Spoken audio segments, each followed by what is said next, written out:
নমস্কার, home cook with পুপু চ্যানেলের আরেকটি নতুন ভিডিও সকলকে স্বাগত। আজকে আমি তোমাদের সাথে শেয়ার করছি অনুষ্ঠান বা যে কোনো অকেশনে রান্না করার মতো গলদা চিংড়ির একটা দারুণ রেসিপি।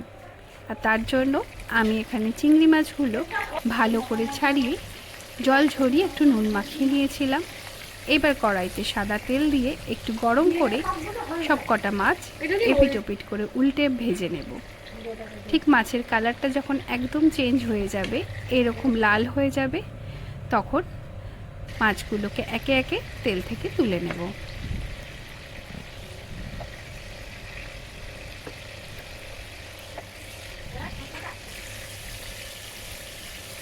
সব কটা মাছ তেল থেকে তুলে নিলাম।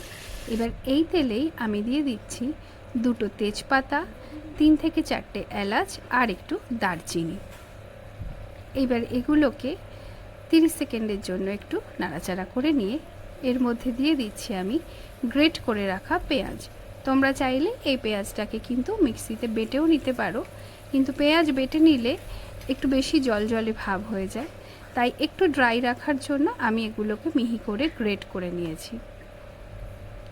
এইবার পেঁয়াজের কালার চেঞ্জ হওয়া পর্যন্ত এটাকে ভাজতে থাকবো।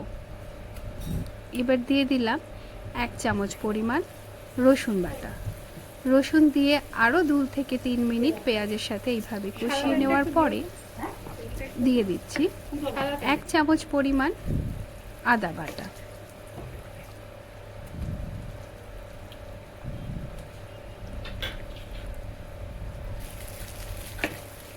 এইবার আদা, রসুন, পেঁয়াজ ভালো করে কষিয়ে নেব যতক্ষণ না এগুলোর কাঁচা গন্ধটা চলে যাচ্ছে। এইবার আমি দিয়ে দিচ্ছি 2 চামচ পরিমাণ লঙ্কা গুঁড়ো আর দিয়ে দিচ্ছি স্বাদ মতো নুন।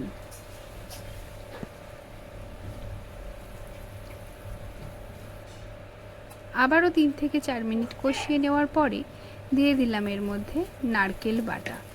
নারকেলটা প্রথমে কুড়ে নিয়ে তারপরে এটার একটা পেস্ট বানিয়ে নেব। সেই নারকেল বাটা দেওয়ার পরে দিয়ে দিচ্ছি 3টে কাঁচা লঙ্কা, 3 থেকে 4টে। দেওয়ার পর আবারও কিছুক্ষণ কষিয়ে নিয়ে অল্প তেল ছাড়লে দিয়ে দিচ্ছি 1 কাপ মতো নারকেলের দুধ।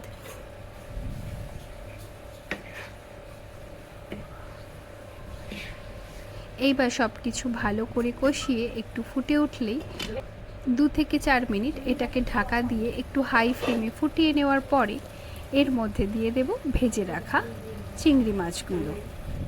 চিংড়ি মাছের এই রেসিপিটি ভাতের সাথে এতটাই ভালো লাগে। চিংড়ি মাছের অনেক রকমের রেসিপি হয়, তোমরা প্রত্যেকে একবার এই রেসিপিটি ট্রাই করে দেখো, এটার স্বাদ কিন্তু অপূর্ব হয়। আর যারা চ্যানেলে নতুন আছো তাদেরকে বলবো চ্যানেলটা সাবস্ক্রাইব করে পাশে থেকো, আর অবশ্যই কমেন্ট করে তোমাদের মতামতগুলো শেয়ার করতে কিন্তু ভুলো না। এইবার ওপর থেকে স্বাদ মতো একটু চিনি দিয়ে আরও 1 কাপ পরিমাণ নারকেলের দুধ এর মধ্যে দিয়ে দিলাম। এই রান্নায় কিন্তু কোনো রকম জলের ব্যবহার হবে না, পুরো রান্নাটাই কিন্তু নারকেলের দুধে হবে। এইবার এর মধ্যে ওপর থেকে একটুখানি ঘি ছড়িয়ে নিয়েছি। নেওয়ার পর এটাকে ভালো করে ঢাকা দিয়ে 5 থেকে 7 মিনিট ফুটিয়ে নেব।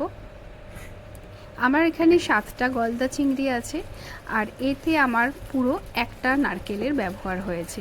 তো তোমরা কিন্তু মাছের পরিমাণ অনুযায়ী মশলা বা নারকেলের পরিমাণটা সেই মতোই কিন্তু ব্যবহার করো। দেখো, চিংড়ি মাছের এই রেসিপিটা কিন্তু একেবারে রেডি হয়ে গেছে। অবশ্যই কিন্তু কমেন্ট করে জানিও রেসিপিটি কেমন লাগলো। আর তোমাদের সাথে দেখা হচ্ছে নতুন কোনো ভিডিওয়। প্রত্যেকে ভালো থাকবে, সুস্থ থাকবে।